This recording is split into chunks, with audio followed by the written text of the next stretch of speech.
Assalamualaikum warahmatullahi wabarakatuh.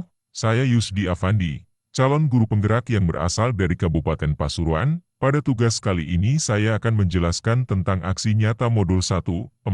Mari kita simak penjelasan berikut ini. Pertanyaan pemantik untuk tugas aksi nyata ini adalah 1. Mengimplementasikan konsep-konsep inti dalam modul budaya positif di lingkungan kelas Anda, sesuai yang dibuat di tahap koneksi antar materi, dan 2. Membagikan pemahaman dan pengalaman dalam menerapkannya kepada rekan-rekan Anda. Bagian ke-1 implementasi konsep-konsep inti dalam modul budaya positif di lingkungan kelas, terdiri dari A. Pemahaman dan komitmen, B. Analisis kebutuhan, C. Pengembangan rencana aksi, D. Implementasi, E. Evaluasi dan refleksi.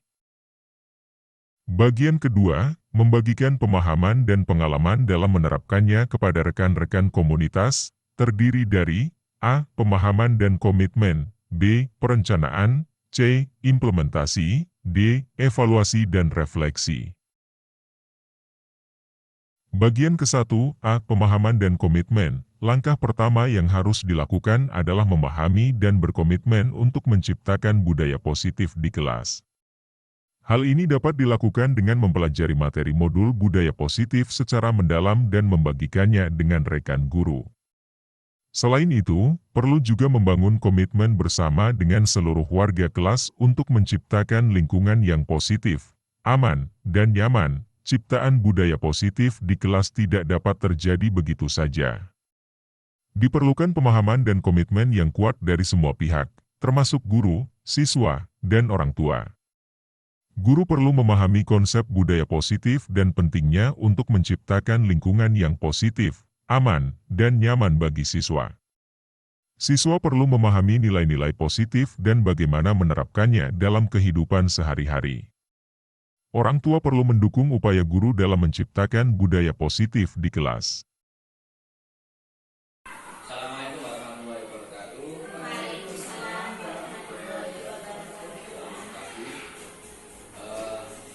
Terima kasih atas kesediaan Ibu untuk meluangkan waktunya menyaksikan saya untuk menyampaikan gagasan tentang prakarsa perubahan. Prakarsa perubahan ini adalah suatu langkah ketika kita mulai melakukan aksi nyata perubahan positif yang ada pada tugas dan tanggung jawab kita. Nah, di sini saya akan mulai dari 3 langkah. Langkah yang pertama untuk bulan ini adalah prakarsa perubahan untuk pembelajaran. Jadi yang saya ubah adalah langkah pembelajaran yang akan saya lakukan. Karena tahap yang berikutnya adalah langkah pembelajaran untuk siswa selaku tanggung jawab sebagai wali kelas. Karena yang ini karena ini mungkin akan mengubah ke kita berubah. Mungkin akan mengubah. Terima kasih ibu-ibu ini karena kalau kita nanti misalnya dengan semua ini karena apa itu namanya memberikan kesempatan kepada saya untuk melaksanakan prakarsa perubahan. Yang pertama, prakarsa perubahan adalah saya mulai dari langkah ATAP, yaitu aset, kemudian tantangan, aksi, dan pembelajaran. Asetnya adalah guru, murid, lingkungan, dan pembelajaran di sekolah. Sedangkan tantangannya adalah pembelajaran monoton, tidak efektif, dan cenderung teacher center. Sedangkan aksi yang saya lakukan adalah mewujudkan pembelajaran yang berpihak pada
kognitifnya ini mungkin nanti pada saat pembelajaran di kelas akan terlihat, yaitu saya mengaitkan materi kehidupan sehari-hari dalam kegiatan pembelajaran matematika. Sedangkan afektifnya ini adalah saya lakukan beberapa keyakinan kelas, saya bentuk keyakinan kelas dengan kelas 8B. Ini adalah hasil dari keyakinan kelas ini.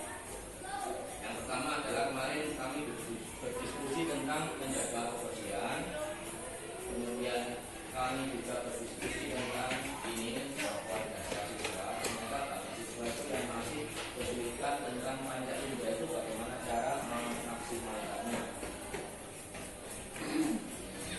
Ya, dan ini nanti akan sebenarnya saya bedakan, saya tempel di kelas-kelas karena saya lihat di kelas-kelas itu masih putihan, termasuk kelas saya sendiri, Jadi mungkin ada banyak tempelan-tempelan yang mungkin menggambarkan nilai positif yang ada di kelas kami.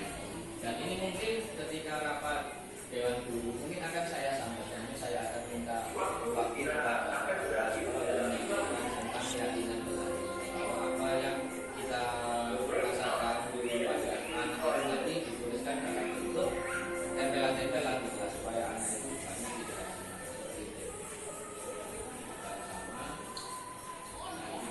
tidak seperti itu. Sering dilupakan oleh siswa. Permisi, tolong, maaf, dan terima kasih. Kata yang maknanya sangat luar biasa. Nah, ini perundungan. Sudah saya mulai perundungan, cuman saya masih kesulitan kira-kira kalau ada anak yang melakukan perundungan ini kira-kira seperti apa konsekuensinya. Karena kalau hanya tatip poin seperti itu kayaknya nggak terlalu memberikan dampak yang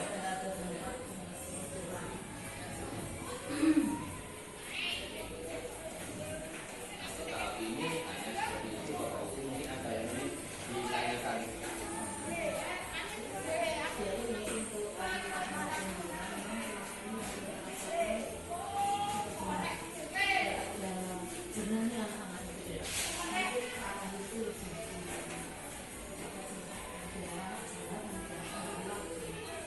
Terima kasih sekali.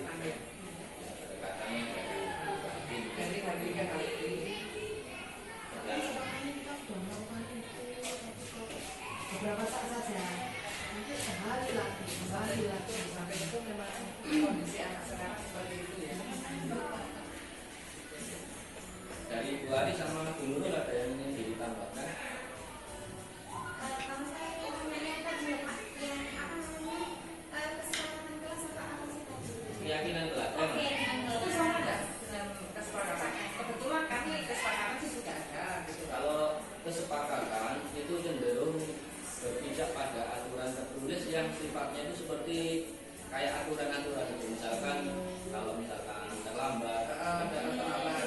Kalau keyakinan kelas itu lebih pada kayak perundungan seperti ini. Lebih sifatnya lebih abstrak.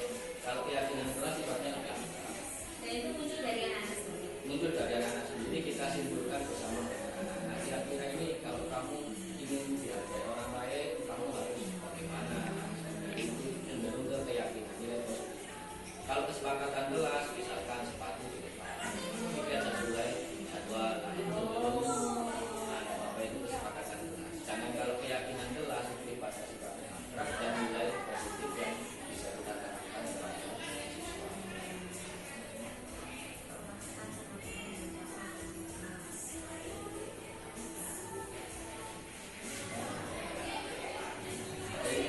Menanamkan keyakinan kelasnya ini gimana ceritanya? Kalau kan kita kan nggak setia dari sama anak-anak ya, bahwa kalau anak-anak itu saling memahami maksudnya apa kita sehari-hari. Bisa juga seperti itu. Jadi mungkin ada pendelegasian dari apa itu namanya bukan struktur kelas itu lah. Di struktur kelas itu kan ada ketua dan sebagainya. Itu kita dapat masukan dari mereka. Nah, dapat masukan kalau si anak ini cenderung seperti ini dan itu sebagai langkah awal kita ke siswa. Di kelas 8 itu ada siswa itu yang ternyata dalam tanda kutip mungkin dia punya kebutuhan akan perhatian. Jadi di rumah itu tidak mendapatkan perhatian karena orang tuanya sering mati. Jadi dia itu bermasalah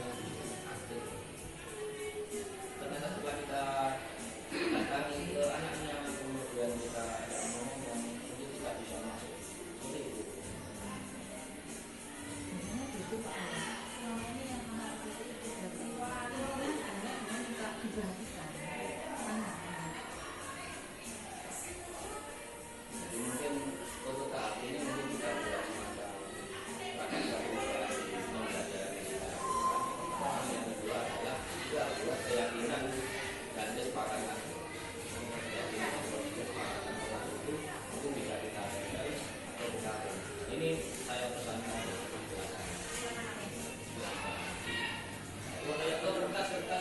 Kertas seperti ini saja kan sih. Bapak untuk kesepakatan kelas ini yang saya itu tidak untuk yang kesepakatan kelas untuk keyakinan sementara ini ya apa abstrak ya, tapi nggak tak tulis. Ditulis ditempel di itu supaya anak-anak itu tidak lupa. Yang ditulis hanya kesepakatan misalnya pakai di kelas pakai kopi, ada sanksi sanksinya kalau uang kesepakatan tadi. Kalau itu anak-anak itu di situ itu sepakat, ya apa? Memang seharusnya tidak Baik itu tadi karakter lain jelas. Iya. Tapi untuk keyakinan masih belum. Apa ya? Kayak rasa tanggung jawab itu kurang gitu. Rasa tanggung jawab itu kurang. Terus rasa saya untuk bisa itu loh. Kayaknya ya nggak ada gitu. Aku pilih isoman tuh pokoknya Pak Ono. Itu tuh ada hal-hal yang nggak bagus. Itu justru dikatakan gitu loh. Makanya sekarang itu kan pembelajaran komputer. Kadang kalau saya ngajar matematika, kalau anak itu ada yang memang benar-benar nggak bisa, tidak saya paksa untuk bisa. Mungkin kalau lagi yang lain. Jadi kalau kita makhluk itu ya kita lakukan kegiatan pembelajaran yang beberapa favorit. Kemudian ketika anak bisa itu hasilnya itu tidak optimal, ya kita lakukan pembelajaran. Belum di sini. Iya, saya kemarin mungkin. Nah, soalnya Persiapan juga. eh, Tapi kita tahu, kita paham gitu Pak Yuki, kita paham kondisi anak-anak gitu. Cuma secara praktek kita mau dari seperti ini belum action kami gitu.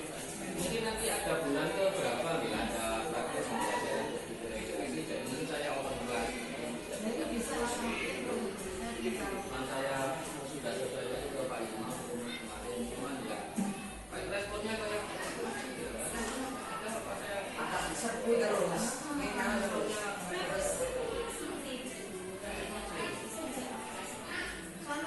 nggak seperti nggak di awal dulu, di awal dulu kayak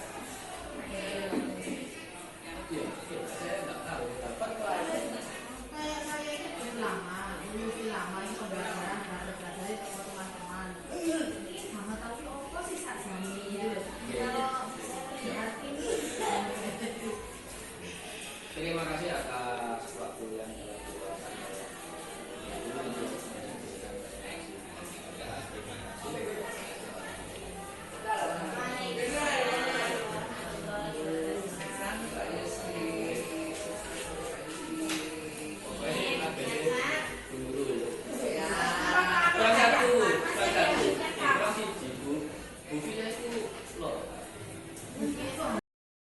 Bagian ke-1b, analisis kebutuhan. Setelah memahami dan berkomitmen, langkah selanjutnya adalah melakukan analisis kebutuhan untuk mengetahui hal-hal apa saja yang perlu diperbaiki dalam menciptakan budaya positif di kelas. Hal ini dapat dilakukan dengan observasi, wawancara, dan survei kepada seluruh warga kelas. Analisis kebutuhan adalah langkah penting dalam menciptakan budaya positif di kelas. Langkah ini bertujuan untuk mengetahui hal-hal apa saja yang perlu diperbaiki dalam menciptakan lingkungan yang positif, aman, dan nyaman bagi siswa.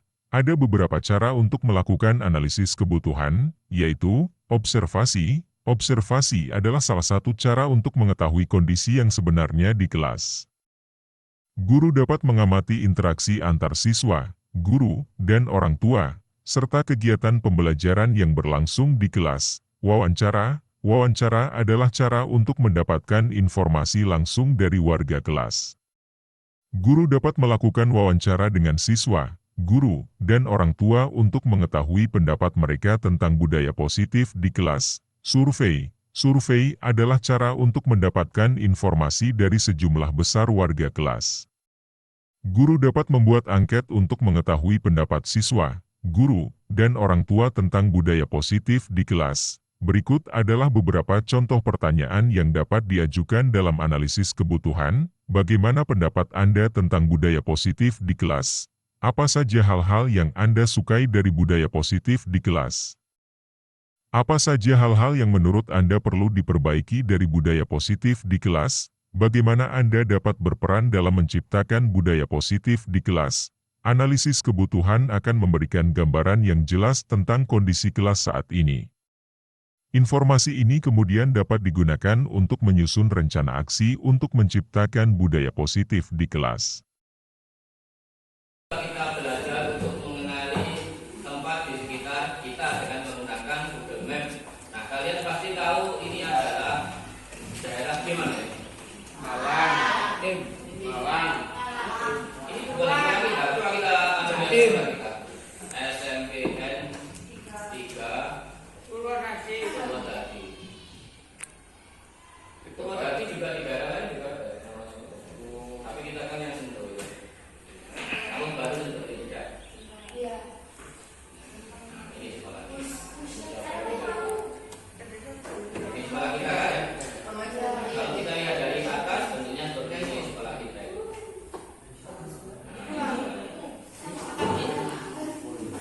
Yang kita baca. Nah ini sekolah kita ya. Ini adalah bangunan sekolah kita. Ini adalah bangunan sekolah kita. Kalian itu kalau masuk ke sini lewat sini tadi. Baru ini ya. Kemudian ini tempat kita. Rumah bekerja tanjuan berarti. Ya, orang tua itu ada di rumah. Jangan menghina. Terus jangan menghina fisik, kemudian menghina kekurangan, hal seperti itu. Setuju apa enggak? Setuju ya? Ya. Setuju, anti bullying. Kalau ada yang seperti itu, laporkan ke Pak Yudi. Nanti akan diselesaikan. Paham ya? Anti bullying, mari kita sayangi orang-orang yang ada di sekitar kita. Anggap semua siswa yang ada di sini adalah keluarga kita. Kalau keluargamu kalau ada masalah kan kamu ikut prihatin, paling tidak itu kaknya atau ikut empati namanya. Ya. Setuju ya? Nah, setuju. Ini yang pertama. Saya kasih tulisan kelas 8C. Kelas 8C. Saya kasih warna hitam. Saya besarkan supaya semuanya kelihatan. Stop bullying. Mari kita sayangi orang-orang di sekitar kita. Kelas 8. Setuju ya? Setuju. Kita yang pertama. Nah, sekarang saya simpan. Saya simpan dulu ini supaya nanti bisa kita cetak. Pelan ya.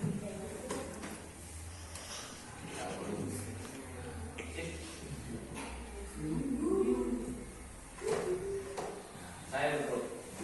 Kita masuk di sini nanti kita cetak. Ini sudah. Yang berikutnya adalah poster peraturan kelas. Kita buat kesepakatan kelas kita. Saya besarkan supaya lebih jelas.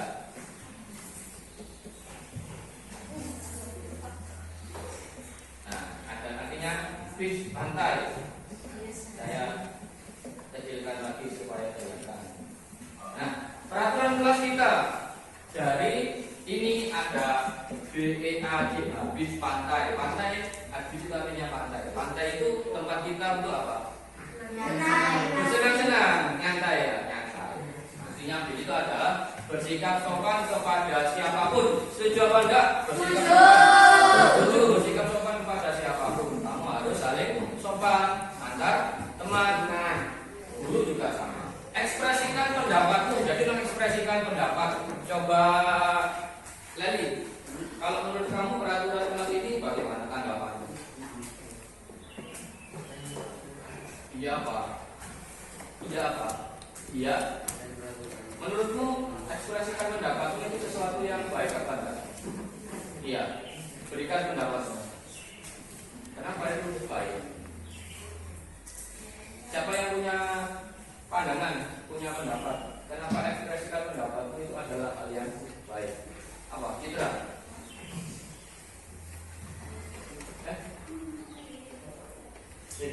Kenapa Sandia?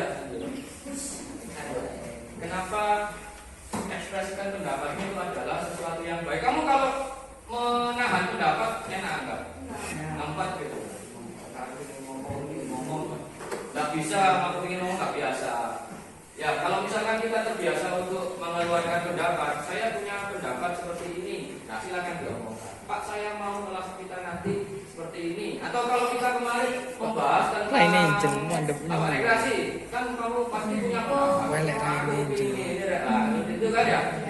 Itu ekspresikan pendapat. Akhlak yang utama. Akhlak yang utama. Akhlak yang utama. Jadi kalian ketika pelajaran, kalian misalkan, Pak, saya pelajarannya tidak terlalu bisa, ya nggak apa-apa, yang penting akhlak yang utama.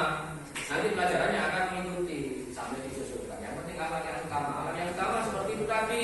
Seperti yang dilakukan Nurbi, salah.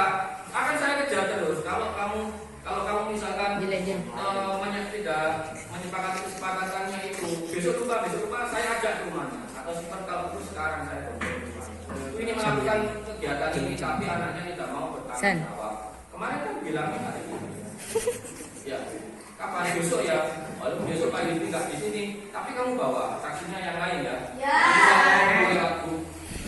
Hari ini piket sudah berjalan, alhamdulillah bagus. Padahal hari ini itu saya mau manggil Rizky karena kemarin melarikan diri. Akhirnya Rehan sama satunya siapa yang piket kemarin? Rehan sama siapa? Nah, akhirnya piket sendiri.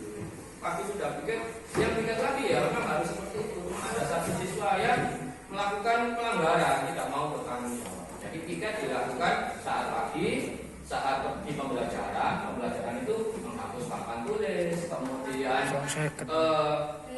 menyediakan kebutuhan guru kayak spidol, kalau misalkan diminta untuk mengambil buku, itu tanggung jawabnya piket. Sama pulang, saat pulang sebelum kelasnya itu ditutup, paling tidak kelasnya harus dalam posisi bersih. Terus saya akui jempol tadi yang di taman itu tadi, biasanya banyak daun, hari ini daun bersih untuk piket hari ini ya. Cermati selalu penjelasan guru. Nah, kayak seperti ini, tapi sudah saya ingatkan, kan doa sudah berikan. Tetap kita sepakat apa enggak ini? Cermati selalu penjelasan guru. Kalau sepakat itu apa yang diomongkan di mulutmu harus masuk di hatimu, ya. Ojo kak ojo, ini mulutnya seperti ini. Tidak suka ya. Saya kejar terus anak-anak seperti itu. Artinya dia tidak sepakat apa mu. Nah, tidak sama berkata bahwa salah satu ciri orang-orang yang munafik tidak seperti itu. Kan tadi kesepakatannya akhlak yang utama. Setelah itu termati selalu menjelaskan dulu. Hiasi hari dengan senyuman. Nanti akan saya buatkan album senyuman SMP. Album senyuman kelas 8G. Nanti saya belikan apa itu namanya styrofoam. Nanti masing-masing boleh dikirimkan ke Pak Yusdi lewat grup. Berikan ekspresi senyum terbaru. Nanti saya bisa malu. Kita semua keluarga di sini dikirimkan ke boleh Jafi, boleh di grup, dikirimkan ke Pak Yudi. Nanti Pak Yudi print, nanti kita tempel di situ. Senyuman kelas 8C saya. Boleh ya sama saya. Wajah kelas ya. Wajah kelas seperti ya. Keluarga sama kepala keluarga. Kepala keluarganya siapa ya? Sambil nanti kita buat cap jari. Cap ya. Itu Pak XC belum. Cap jari jangan ditembok. Nanti kita di kanvas atau di kertas. Kalau siswa pakai jempol, kalau Pak Yusuf hiasi hari dengan senyum. Nanti berikan senyum terbaik. Akan kita mulai seperti itu ya. Untuk hari ini kita tentang kesepakatan kelas. Tentang bis pantai semua setuju? Oke, sip. Saya simpan dulu. Nanti kita akan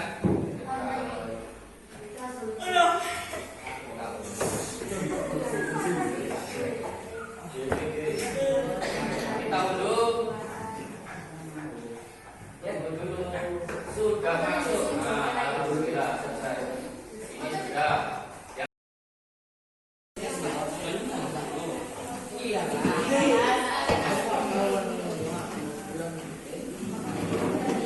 Telinga mendengarkan.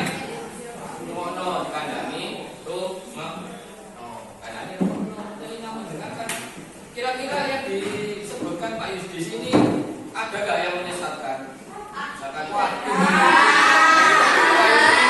waduh Pak Yus ini ngajari kesesatan, keburukan apa?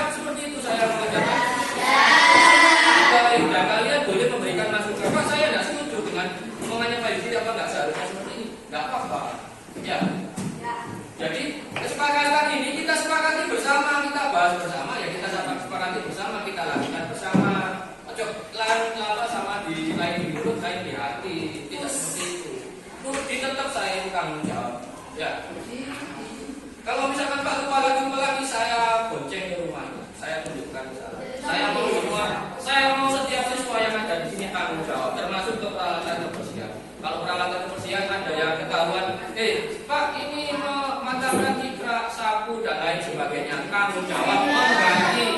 Kalau lupa saya bonceng rumahnya. Pak, kalau misalkan di rumah saya itu Pak nggak ada uang misalkan, ya paling nggak orang tuanya tahu ini loh kelakuannya. Kalau memang nggak mau bertanggung jawab ya jangan berbuat begitu kan? Simpel kan ya. Kalau nggak mau tanggung jawab ya jangan berbuat. Pak, di rumah saya itu kerepotan nanti uangnya bagaimana kalau disuruh menggantinya? Maka dari itu jangan berbuat. Pak, nah, kalau jangan berbuat ya bertanggung jawab. Telinga mendengarkan, selalu lakukan yang terbaik. Do your best. Lakukan yang. Pak, saya punya kekuatan seperti ini, Pak. Kekuatan itu bukan hanya strong angkat-angkat, tidak. Kekuatan itu bisa dari ide, bisa dari pikiran, bisa dari tenaga, bisa dari misalkan Pak, di rumah saya itu banyak barang-barang yang nganggur. Contoh misalkan tempat peralatan kebersihan. Bisa saya bawa ke sini. Oh, luar biasa. Itu termasuk amal jariah karena untuk kemaslahatan sama. Pak, di rumah saya itu ada taplak, Pak. Ada taplak yang bisa digunakan untuk kelas kita. Pak, di rumah saya ada bunga, Pak. Di rumah saya ada ini. Boleh, tapi tidak saya tidak memaksa. Itu namanya dipaksa. Keikhlasan. Kalau keikhlasan, insya Allah berkah. Bukan berarti, Pak, kalau saya memberikan seperti itu keikhlasan, nanti otomatis akan mendapatkan nanti ya tidak mendapatkan gantinya, tidak otomatis seperti itu. Nah, ini telinga mendengarkan, selalu lakukan yang terbaik, berpartisipasi saat kamu bisa. Ya, partisipasi aktif, harus berpartisipasi aktif, menghormati semua orang, tidak hanya gurunya, menghormati semuanya, dihormati. Ngajeni.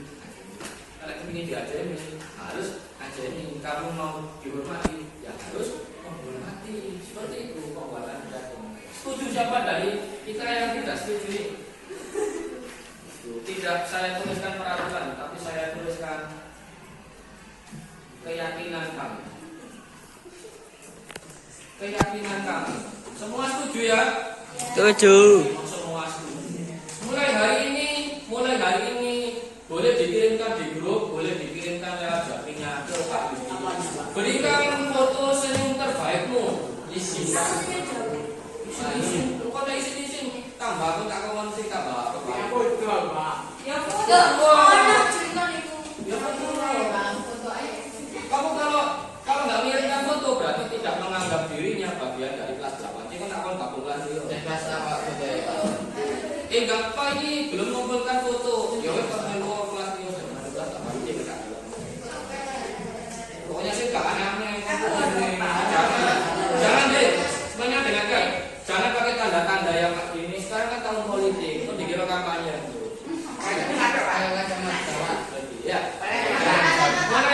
Mulai hari ini nanti dikirimkan ke di grup saja sebenarnya.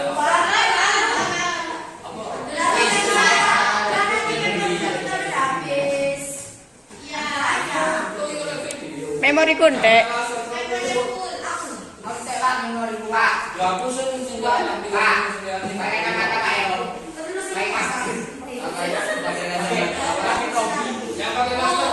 Yang pakai masker tidak saya terima. Ya saya pokoknya pakai masker. Harus pakai kerudung. Sampai seragam saya. Kan rambutnya.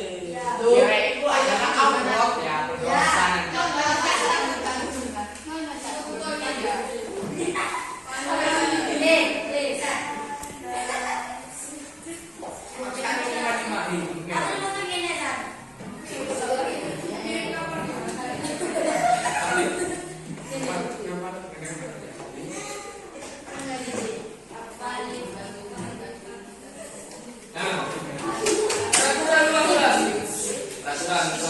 Ini juga akan saya cetak karena termasuk bagian dari kesepakatan dan keyakinan. Jaga kebersihan ruang kelas kita. Jaga kebersihan itu ya rasa memiliki kayak kelas ini, anggap ini adalah rumahmu. Kalau rumahmu kan dijaga kebersihannya. Rumahmu apa kamu setelah makan nasi putih di jalan apa seperti itu? Iya. Kamu kalau setelah makan di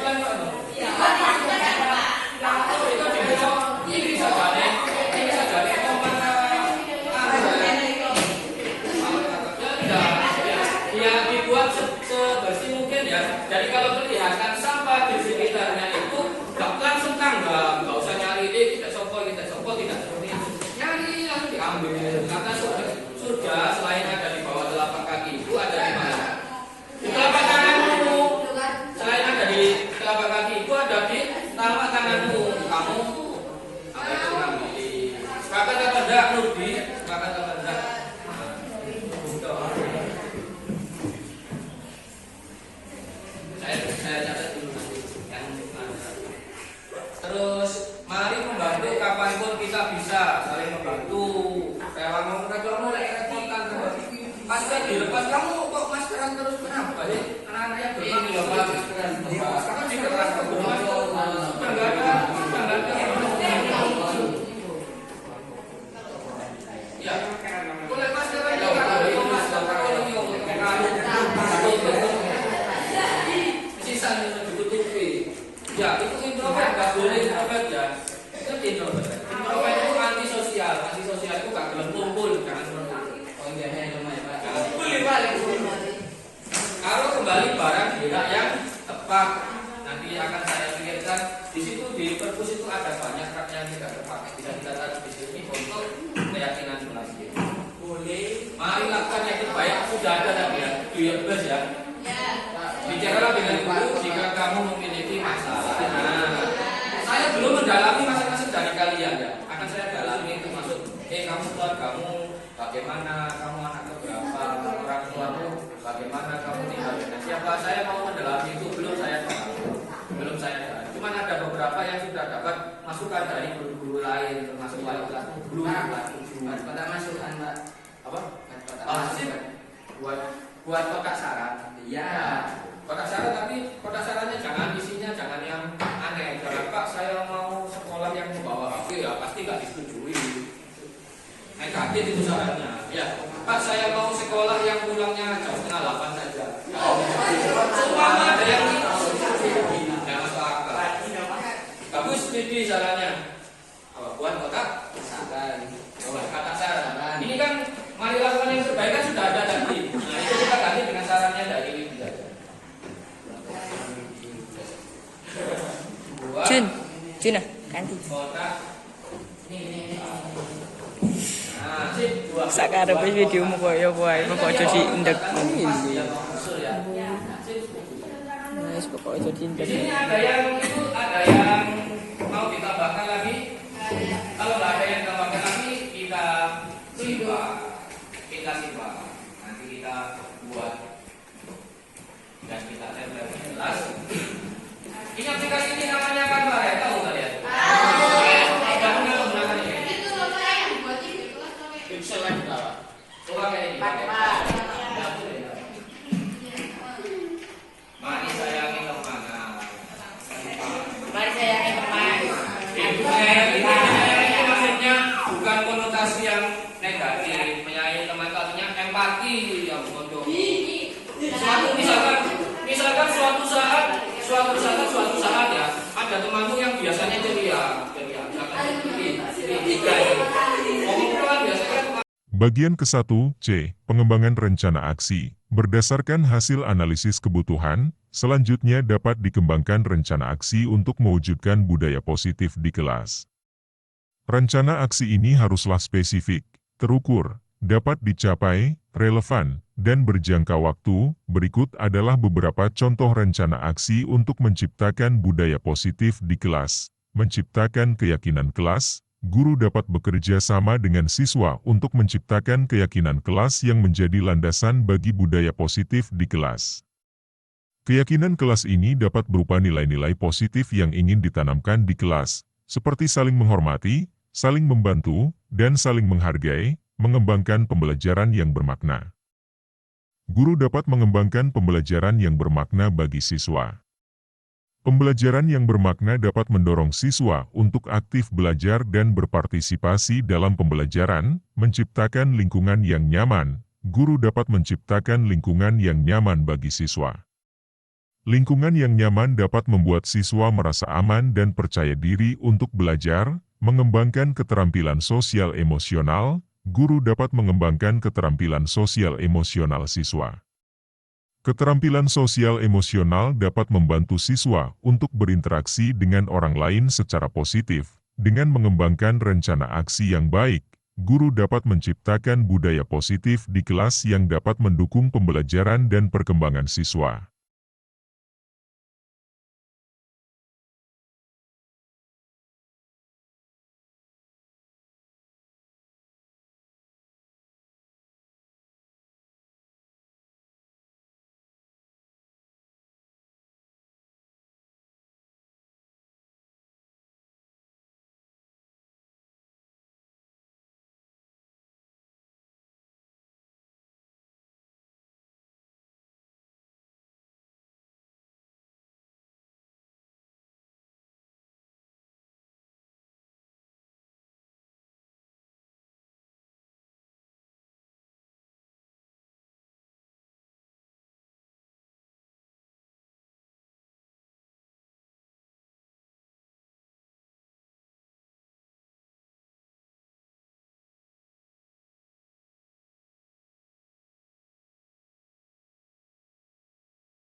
Bagian 1D, implementasi. Langkah selanjutnya adalah melaksanakan rencana aksi yang telah dikembangkan. Hal ini dapat dilakukan dengan berbagai kegiatan, seperti membentuk keyakinan kelas bersama seluruh warga kelas, melakukan pendekatan positif dalam pembelajaran, menerapkan disiplin positif, menciptakan lingkungan belajar yang aman dan nyaman. Dengan melaksanakan berbagai kegiatan tersebut, guru dapat mewujudkan budaya positif di kelas yang dapat mendukung pembelajaran dan perkembangan siswa. Berikut adalah beberapa tips untuk mengimplementasikan budaya positif di kelas. Mulailah dari diri sendiri. Guru perlu menjadi teladan dalam menciptakan budaya positif di kelas. Guru perlu bersikap positif, ramah, dan menghargai siswa. Libatkan seluruh warga kelas. Budaya positif tidak dapat diciptakan oleh guru sendiri. Guru perlu melibatkan seluruh warga kelas, termasuk siswa, guru lain, dan orang tua, dalam mewujudkan budaya positif di kelas. Bersabar dan konsisten. Menciptakan budaya positif di kelas membutuhkan waktu dan usaha yang konsisten. Guru perlu sabar dan konsisten dalam menerapkan nilai-nilai positif di kelas. Dengan menerapkan tips tersebut, guru dapat menciptakan budaya positif di kelas yang dapat memberikan dampak positif bagi siswa. Bagian 1E, evaluasi dan refleksi. Tahap terakhir adalah melakukan evaluasi dan refleksi terhadap proses dan hasil implementasi budaya positif di kelas. Evaluasi dapat dilakukan dengan menggunakan berbagai instrumen, seperti angket, wawancara, dan observasi. Hasil evaluasi dan refleksi dapat digunakan untuk memperbaiki dan menyempurnakan implementasi budaya positif di kelas. Hasil evaluasi dapat digunakan untuk mengidentifikasi keberhasilan implementasi budaya positif di kelas, mengidentifikasi hal-hal yang perlu diperbaiki atau disempurnakan, mengembangkan rencana aksi baru untuk memperbaiki atau menyempurnakan implementasi budaya positif di kelas. Berikut adalah beberapa tips untuk melakukan evaluasi dan refleksi budaya positif di kelas. Gunakan instrumen yang tepat. Pilihlah instrumen evaluasi yang sesuai dengan tujuan evaluasi. Kumpulkan data dari berbagai sumber. Kumpulkan data dari berbagai sumber untuk mendapatkan gambaran yang lebih lengkap tentang keberhasilan implementasi budaya positif di kelas. Analisis data secara objektif. Analisis data secara objektif untuk menghindari bias. Lakukan refleksi secara mendalam. Lakukan refleksi secara mendalam untuk mengidentifikasi hal-hal yang perlu diperbaiki atau disempurnakan. Dengan melakukan evaluasi dan refleksi secara berkala, guru dapat memastikan bahwa budaya positif di kelas berjalan dengan baik dan dapat memberikan dampak positif bagi siswa.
Sudah ada. Aduh, Mbak.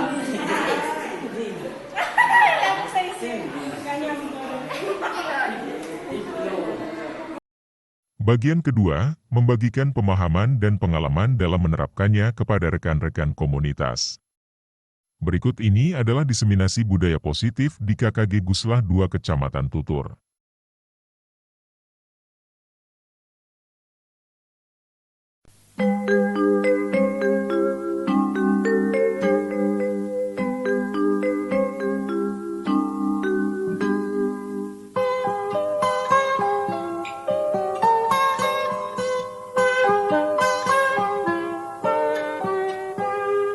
Pagiku cerahku, matahari bersinar, ku gendong tas merahku di pundak.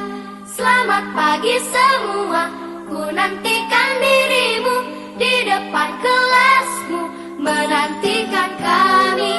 Guruku tersayang, guru tercinta, tanpamu apa jadinya aku? Tak bisa baca tulis, mengerti banyak hal, guruku terima kasihku. Nyatanya diriku kadang buatmu marah, namun segala maaf kau berikan.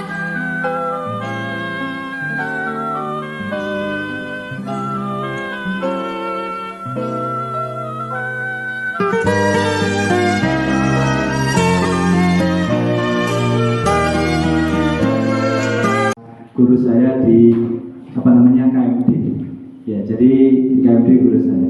Jadi kalau bicara masalah disiplin itu sebenarnya apa sih Bapak Ibu guru? Apa disiplin itu? Monggo disiplin. Kita kan sering ya, kamu harus disiplin, kamu tidak disiplin ya. Kenapa kamu tidak disiplin dan sebagainya? Apa sih sebenarnya disiplin itu?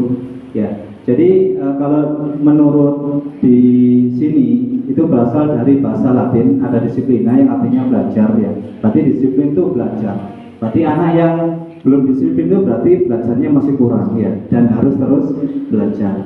Ya, jadi di sini mana asal dari kata ini berkonotasi dengan disiplin diri dari murid-murid Socrates dan Plato.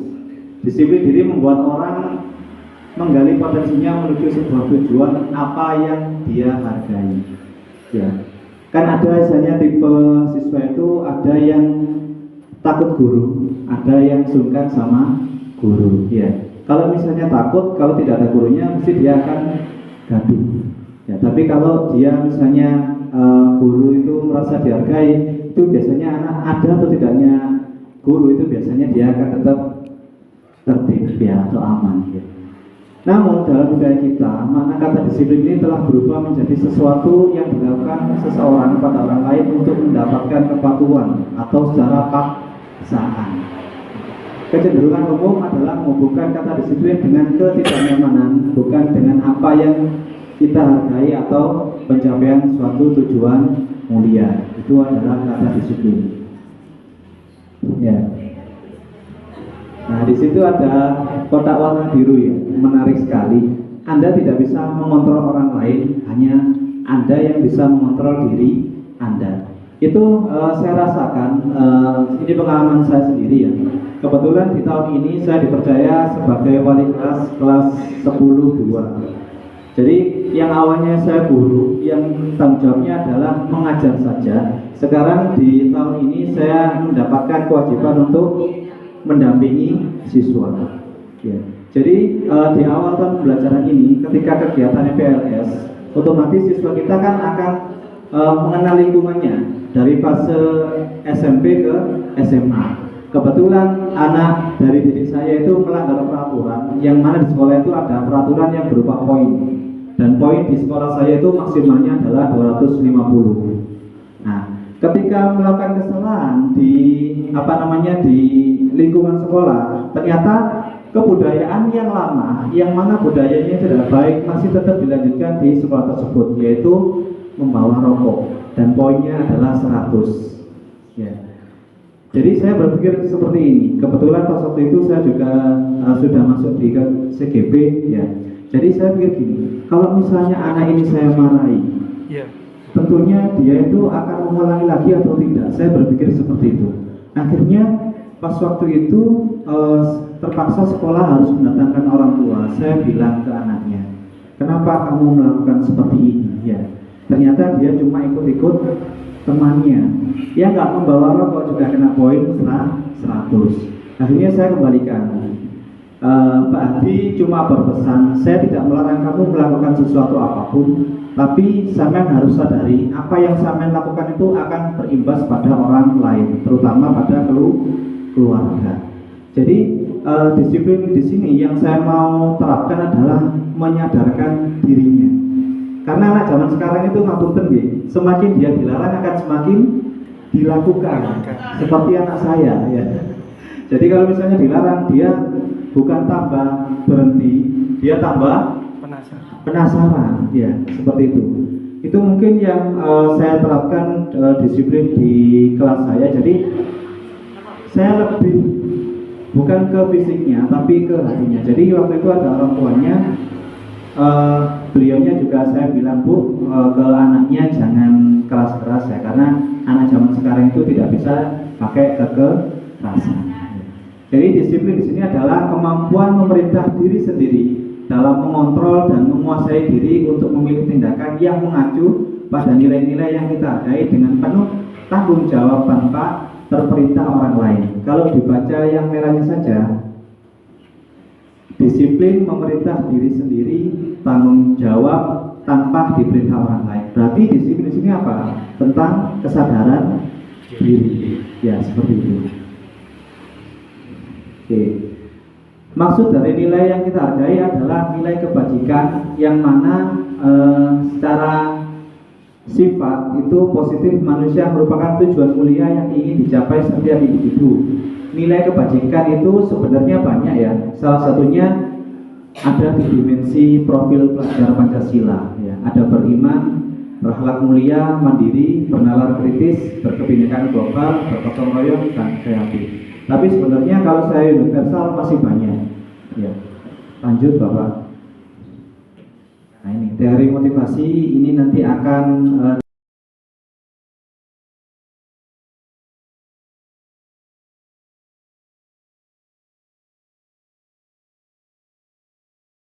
Amin ya rabbal alamin. Saya adalah Rizky Afandi. Saya bertugas di SMPN 3 Purwodadi. Tapi rumah saya ada di Bangil. Jadi saya putih setiap hari. Mulai tahun 2000. Motivasi saya untuk mengikuti penggerak ini yang pertama adalah kenal. Saya itu suka kumpul kolaborasi dengan sejawat Bapak Ibu. Jadi sejak tahun 2009 waktu ada lesson study LSBS, lesson study homebase Purwodadi itu ada di SMP 1 Lutur. Jadi sering ke sini tahun 2009 sampai 2011 tutur 1, tutur 2, Belarang itu.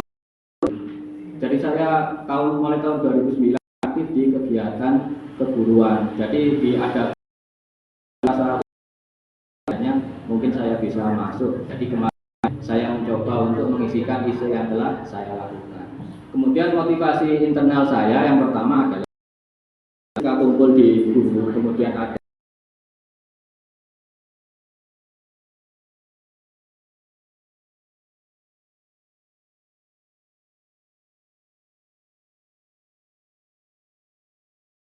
saya kaitkan dengan yang saya sampaikan tadi, yaitu budaya positif dalam proses pembelajaran.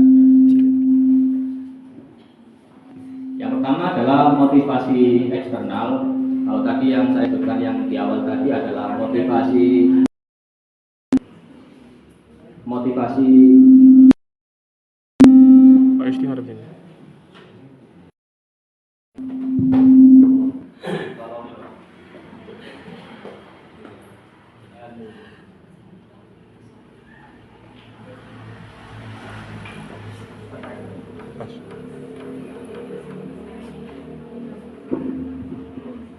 yang pertama adalah motivasi internal dan eksternal yang diberikan oleh guru. Yang sekarang adalah motivasi internal dan eksternal pada siswa. Kalau motivasi eksternalnya untuk menghindari ketidaknyamanan hubungan yang akan terjadi apabila saya tidak melakukannya. Sedangkan motivasi internalnya yaitu untuk menghargai diri sendiri. Saya akan menjadi orang seperti apa bila saya melakukannya. Lanjut Pak. Lanjut. Nah, ini mungkin sampai di framework ini. Lanjut Pak. Lanjut. Nah, ini adalah lebih dari CP di sekolah. Ada kaitannya dengan matematika. Di sini Bapak Ibu kelas 4 ada yang ingin berbagi pendapat. Jika Bapak Ibu mengajarkan materi tentang bangun dasar, dalam hal ini segitiga dengan segi 4, biasanya yang Bapak Ibu lakukan apa? Biasanya menggambar, memotong, kemudian menggunakan penggaris, memotong itu. Ya, biasanya menggunakan penggaris dan lain sebagainya itu. Nah, di SMP pun juga sama, yaitu di fase D penggunaan bangun datar, yaitu segitiga dengan segi 4 pun juga sama, dengan cara menggambar, memotong, kemudian digunakan suatu model segitiga. Nah, di sini saya melakukan ekstrapolasi. Di situ saya mencoba menumbuhkan motivasi internal dan eksternal yang ada pada siswa. Di sini saya memberikan hasil contoh siswa saya.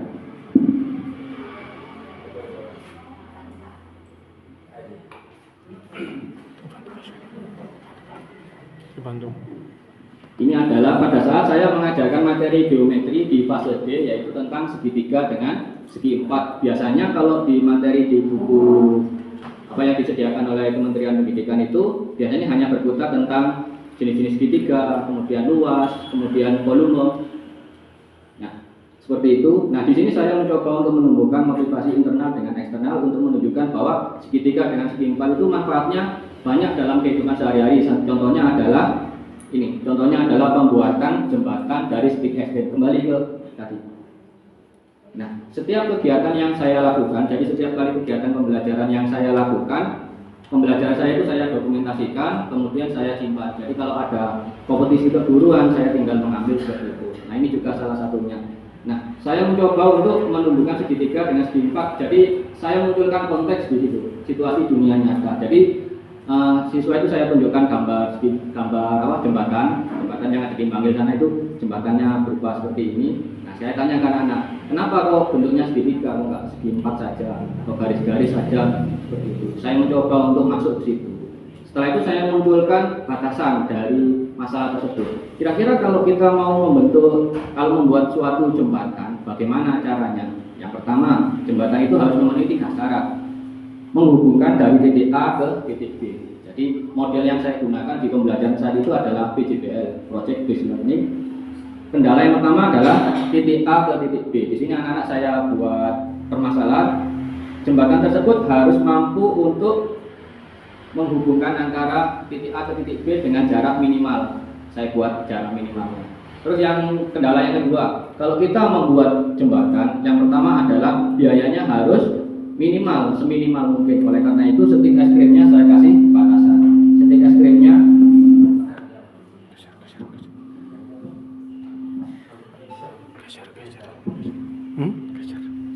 stik es krimnya itu saya batasi. Jadi ada batasan minimal untuk menggambarkan biaya minimal tadi. Sedangkan untuk kekuatannya harus mampu menampung beban secara optimal. Nah, di situ setelah anak-anak itu membawa stik es krim, kemudian melakukan PJBL-nya itu dilem dengan menggunakan lem tembak atau lem bakar. Di pertemuan berikutnya anak-anak mencobakan, jadi dikasih beban, dikasih beban seperti ini.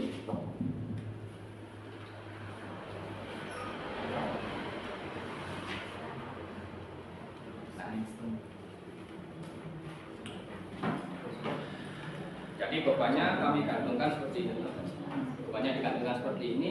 Nanti digantungkan beban satu kelas saya pisahkan menjadi 6 kelompok. Nah, di kelompok mana yang paling mampu menampung bebannya itu yang maksimal, dia yang menang, saya kasih reward. Materinya segitiga dengan segi 4, tapi saya keluar dari jalur yang ada di buku Kementerian Pendidikan, saya masukkan ekstrapolasi. Nah, di situ ternyata anak-anak senang dengan matematika, menganggap matematika itu bukan semacam kalkulator berjalan. Dan kegiatan ini sering saya lakukan. Jadi kolaborasi antar mata pelajaran. Di sini yang terlibat adalah mata pelajaran pelajaran sains, teknologi, engineering, dan matematik. Kalau sekarang namanya STEM. Dan juga kalau di sini nggak ada guru olahraga ya. Nah, kalau saya pernah melakukan kegiatan pembelajaran matematika kolaborasi dengan guru olahraga. Bagaimana cara matematika dikolaborasikan dengan olahraga? Di konsep matematika kalau di fase D itu ada materi koordinat kartesius. Koordinat kartesius ada garis, simbolis dan sembuye. Nah, di situ anak materi yang di yang di olahraga itu adalah atletik. Jadi materinya atletik. Jadi saya kaitkan di lapangan saya dengan bapak guru olahraga ini tadi. Kemudian ada kita buat rubrik penilaiannya, kita buat materinya, ya kita kaitkan koordinat kartesius dengan materi atletik itu tadi. Ternyata anak-anak senang. Oh ternyata ini ada masukannya seperti itu. Jadi supaya lebih teknis. Jadi kalau misalkan bapak ibu saya yakin pengalamannya sangat luar biasa, apalagi bapak ibu yang telah mengalami berkali-kali pergantian kurikulum pasti tahu masing-masing celahnya. Nah mungkin yang perlu ditingkatkan adalah ketika jenengan melakukan pembelajaran dan sekiranya pembelajarannya itu menarik untuk didiseminasikan, mohon didokumentasikan karena itu nanti akan sangat bermanfaat. Di Kementerian Pendidikan dan Kebudayaan itu sangat membuka luar biasa lebarnya untuk Bapak Ibu guru menuangkan karya tidak hanya di PRM. Kembali Pak. Kembali. Ini beberapa kegiatan yang pernah saya ikuti, semuanya ini kompetisi keguruan. Jadi yaitu tadi dokumentasi yang saya kumpulkan, saya atur, kemudian saya kirimkan. Yang kalau menurut saya itu sangat lega bagi saya itu yang nomor 9, yaitu mikro kredensial CS50 Indonesia apa. Nah, kalau nyari di Google, coba ketikkan kata mikro kredensial. Nah seperti itu. Nanti akan muncul di situ program-program mikro kredensial. Mikro kredensial itu adalah beasiswa singkat yang diberikan oleh Kemendikbud bagi bapak ibu guru, apalagi bapak ibu SD itu luar biasa, bisa kemana-mana. Ke matematika bisa, ke sains bisa. Kalau saya matematika ya hanya di matematika, nggak bisa. Kalau di SD bisa kemana-mana. Bisa ke BPGT yang di dulu BMPTK IPS juga bisa. Di situ malah kesempatan bapak ibu guru yang di sekolah dasar sangat luas. Jadi bisa didokumentasikan. Jadi pembelajaran yang sekiranya menarik berpusat pada siswa, berpihak pada murid didokumentasikan. Kemudian kalau ada kegiatan bisa dikirimkan. Seperti itu. Terima kasih. Semoga untuk selanjutnya akan dilanjutkan oleh lanjut bunga. Amin ya rabbal alamin. Saya adalah Yustia Pandi. Saya bertugas di SMPN 3 Purwodadi. Tapi rumah saya ada di Bangil. Jadi saya UT setiap hari. Mulai tahun 2000. Motivasi saya untuk mengikuti penggerak ini yang pertama adalah kenal. Saya itu suka kumpul kolaborasi dengan sejawat Bapak Ibu.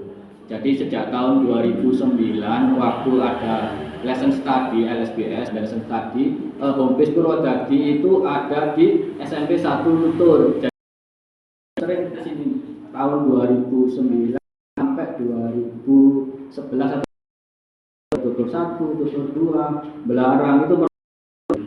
Jadi saya mulai tahun 2009 aktif di kegiatan keguruan. Jadi ada mungkin saya bisa masuk. Jadi kemarin saya mencoba untuk mengisikan isu yang telah saya lakukan. Kemudian motivasi internal saya yang pertama adalah kita kumpul di guru, kemudian ada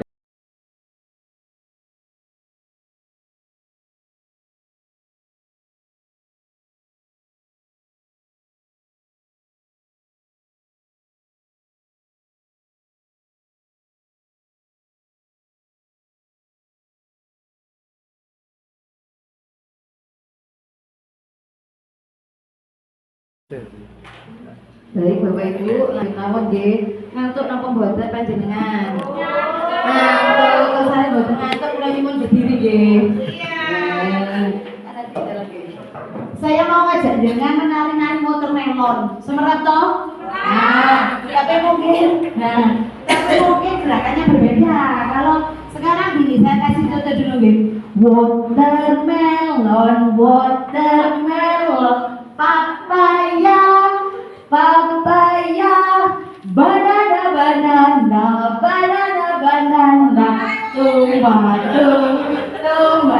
Ayo dulu.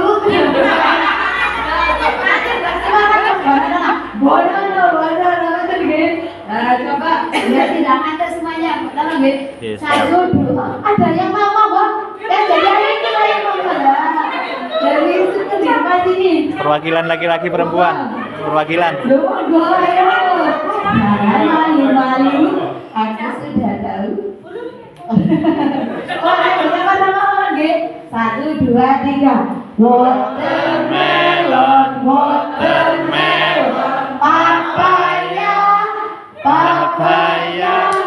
banana,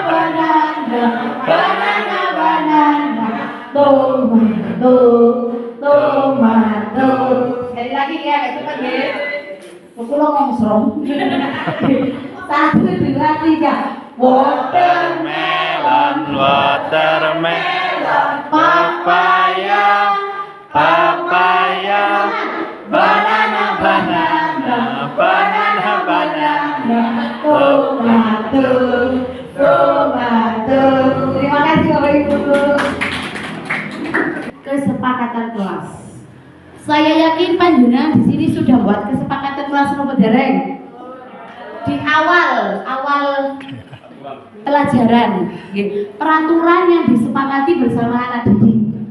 Sudah nggih? Contohnya apa? Menurut tunggal peraturan kelasnya. Tidak boleh mencontek. Sip. Terus apa lagi Bapak Ibu? Tidak boleh terlambat. Apa lagi? Tidak boleh bully teman. Tidak boleh membuang sampah sembarangan. Tepuk tangan kami jenengan. Nah, tapi di sini ditekankan keyakinan kelasnya. Kalau itu kan peraturan kelas, kesepakatan kelas. Kalau kesepakatan kelas itu lebih ke peraturan, tapi kalau keyakinan kelas ini lebih ke nilainya.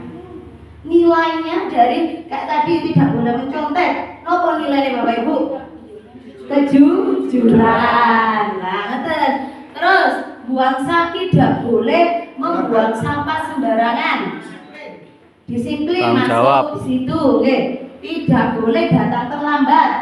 Disiplin. Itu yang ditekankan pada keyakinan kelas. Keyakinan kelas bersifat abstrak dari peraturan yang lebih rinci dan konkret.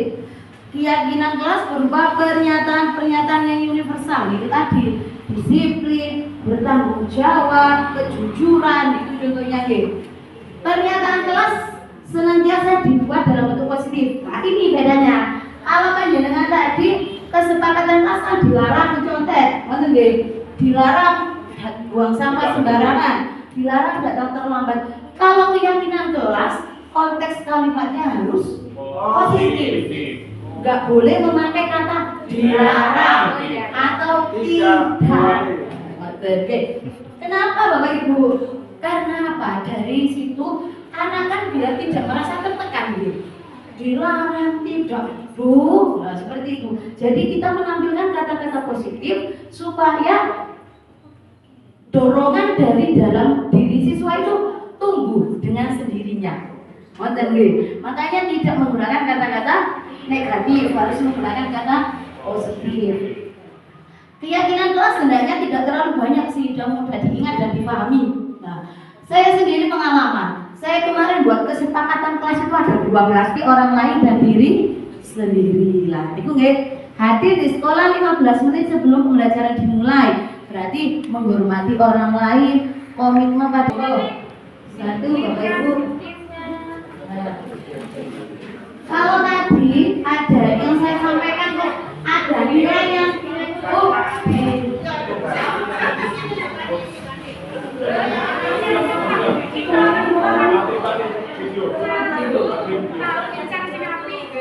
Nah, karena saya yakin antara budaya untuk sekolah yang satu dengan yang lain itu beda-beda, Nah, jadi itu panjenengan bisa memasukkan budayanya di kelas panjenengan. Nah, betul. Nah, monggo spidolnya. Kalau butuh spidol.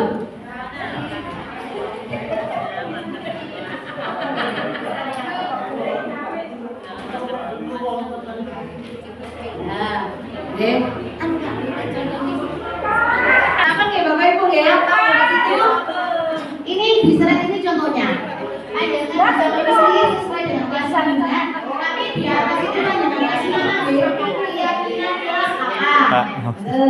yang ingat kelas apa, kemudian anggota kelompoknya siapa saja namanya. Di situ Anda satu menggunakan kelompok ini untuk menempel nilai-nilai. Berapa pun tidak ada batasan, tapi jangan terlalu banyak. Kalau setidaknya belum ada kan jangan bisa nulis di post-it dulu ya untuk menyingkat waktu karena sudah siang. Saya dengar kriuk-kriuk sebenarnya ya. Bunyi perut kita. Monggo perut saya saja. Monggo kalau betul ke depan. Nah ini contohnya. Nah.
Lima-limanya itu Bapak Ibu ada pada pendidikan kepramukaan yang saya ikuti. Oke. Jadi semuanya ada di 10 aturan dan 3 janji. Jangan tahu maknanya tepuk pramuka? Tahu? Oke, tepuk pramuka ada berapa Ibu? Ada berapa tepuk itu? Ayo. Ayo. Mulai kursus lali wis. Ada 13, ada yang tahu makna 13 itu apa? Ayo, ada yang tahu 13 itu apa?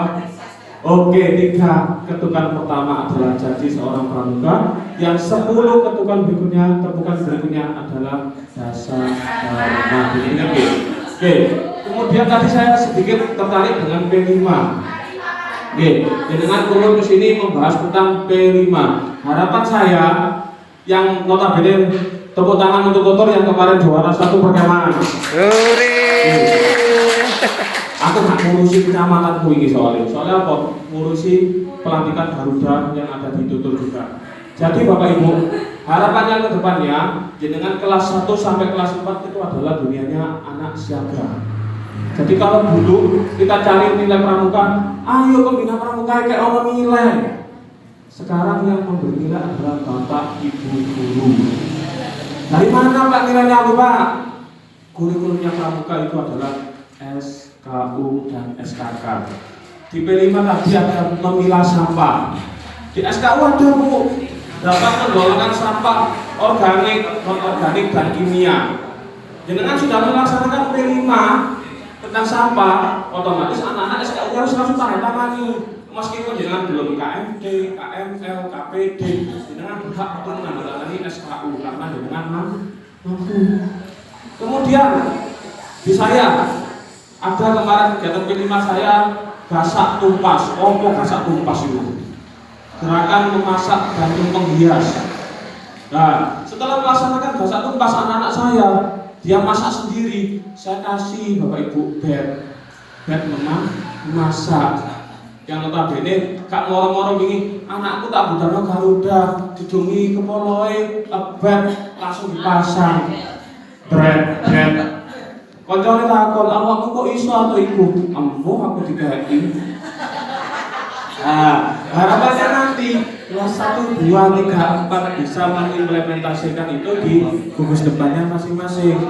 Dan ini Bapak Ibu, saya bersama teman-teman pelatih yang ada di Korwil Selatan, Bunda Eni, Burus, Kak Ban, semuanya masih membuat apa Bapak Ibu? Kurikulumnya pramuka mau saya satukan dengan kegiatan P5.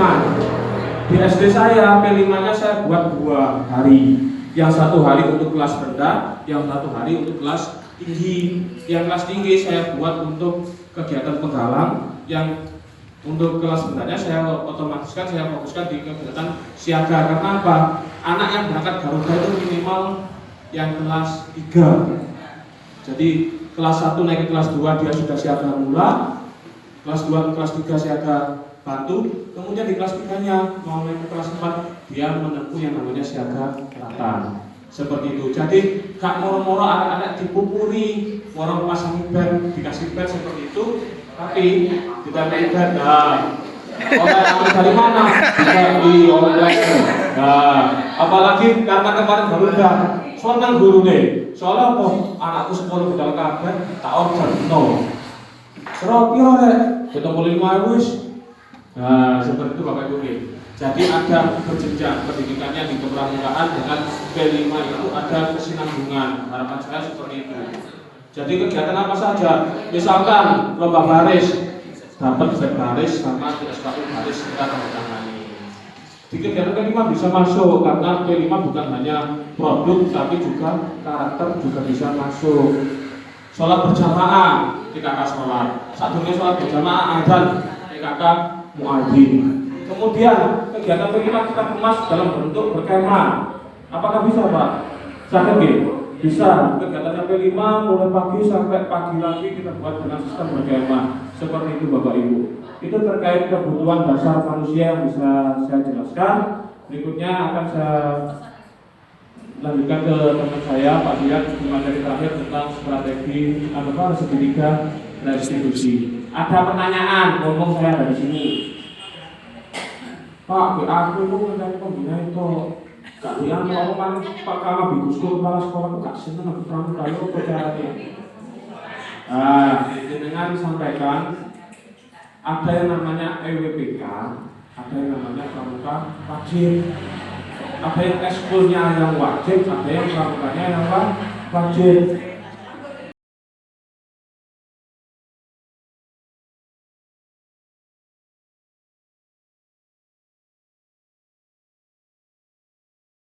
Memasuki sesi terakhir tentang materi saya yaitu segitiga restitusi. Bapak Ibu tadi sudah membuat keyakinan kelas. Salah satu acuan dari materi saya adalah nanti kita kembalikan ke keyakinan kelas. Yang pertama, segitiga restitusi itu adalah proses menciptakan kondisi murid untuk memperbaiki kesalahan mereka sehingga mereka tidak bisa kembali kepada kelompok mereka dengan karakter yang lebih kuat.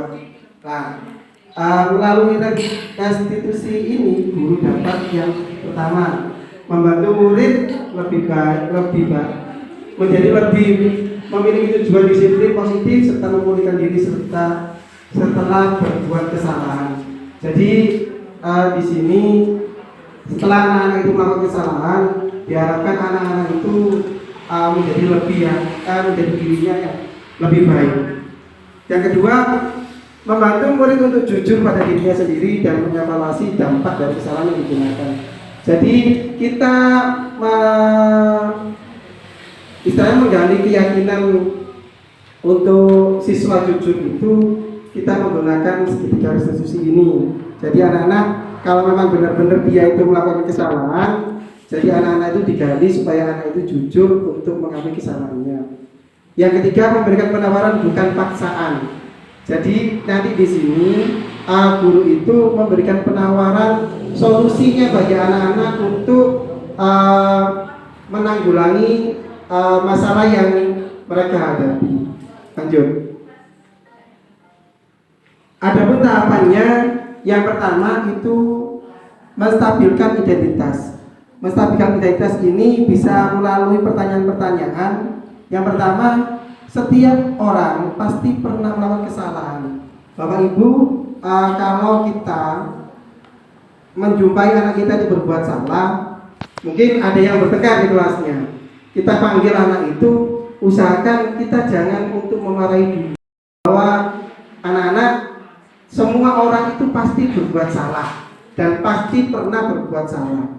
Jangankan anak-anak, mungkin Bapak Ibu guru sendiri pasti pernah berbuat salah. Terus untuk pertanyaan berikutnya, kamu bukan satu-satunya yang pernah melakukan ini.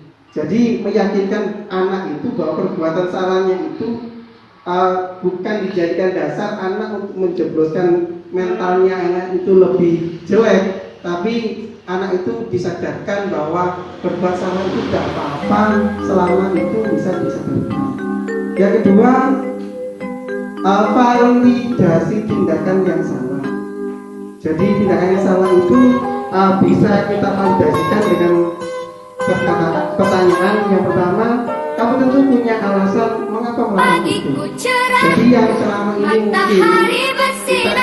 mungkin kita jarang untuk memvalidasi kesalahan anak-anak itu kan, anak-anak kamu semua, ku nantikan dirimu di depan kelasmu, menantikan kami. Gak langsung dimarahi, kita gali informasinya. Tercinta tanpamu, apa jadinya aku? Tak bisa baca tulis, mengerti banyak hal. Guruku, terima kasihku. Nyatanya diriku kadang buatmu marah, namun segala maaf kau berikan. Anak ini yang seharusnya bisa berjalan dengan normal di depan kelas, ada temannya yang menjegal.